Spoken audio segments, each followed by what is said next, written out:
시청자 여러분 안녕하십니까? 6월 8일 금요일 아침 뉴스타임 시작합니다. 북미 정상회담 이제 딱 나흘 남았습니다.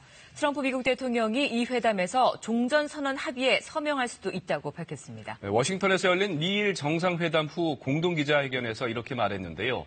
워싱턴 연결해서 자세히 알아봅니다. 이재원 특파원, 트럼프 대통령이 종전선언에 서명할 수 있다. 이거 처음 나온 이야기죠?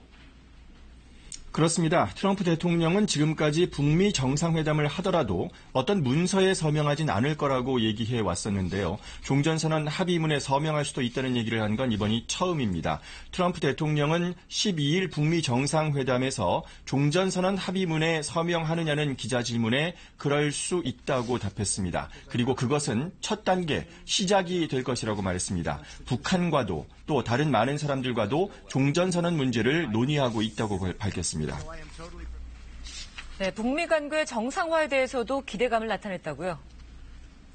네, 북미 관계 정상화와 관련해 트럼프 대통령 자신이 기대하고 있는 것이다 이렇게 얘기했습니다. 모든 것이 완전하게 완료됐을 때 북미 관계 정상화가 이루어지기를 바란다고 말했습니다. 트럼프 대통령은 특히 관계 정상화를 언급하면서 한국, 일본, 중국이 북한을 경제적으로 지원할 것이라는 언급을 함께 했습니다.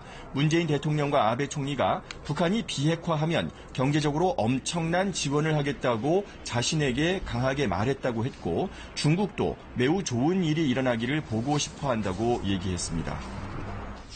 어제 2차 정상회담 장소로 미국 플로리다의 한 리조트가 거론되기도 했는데 김정은 위원장을 미국에 초대하겠다 이런 이야기도 나왔다면서요. 네, 북미 정상회담이 잘 되면이라는 조건을 달았지만 그러면 김정은 위원장을 미국으로 초대할 거라고 밝혔습니다. 트럼프 대통령은 자신이 김정은 위원장을 초대하면 김 위원장도 초대를 매우 호의적으로 볼 것으로 생각한다고도 말했습니다. 앞서서 블룸버그 통신은 트럼프 대통령이 2차 회담을 올 가을에 플로리다 마랄라고 리조트에서 열자고 제안하는 방안을 검토하고 있다고 보도했었는데 트럼프 대통령은 김 위원장을 초대한다면 장소는 아마도 백악관이 될 것이라고 말했습니다. 네, 북미 정상회담 이제 나흘밖에 남지 않았는데 준비 상황에 대해서는 언급이 없었습니까?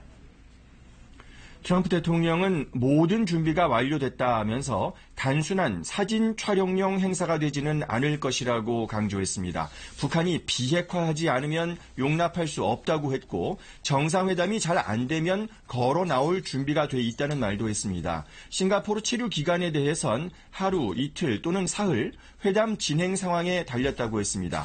트럼프 대통령은 이번 회담은 과정이고 한 번의 회담으로 될 협상이 아니라고 말해서 추가 회담 가능성은 더 커졌습니다. 폼페이오 국무장관은 오늘 백악관에서 별도로 기자회견을 했는데 비핵화에 대한 북미 간 인식차가 줄어들고 있다고 밝혔습니다. 그러면서 미국이 원하는 건 북한의 구체적인 조치라고 강조했습니다. 지금까지 워싱턴에서 전해드렸습니다.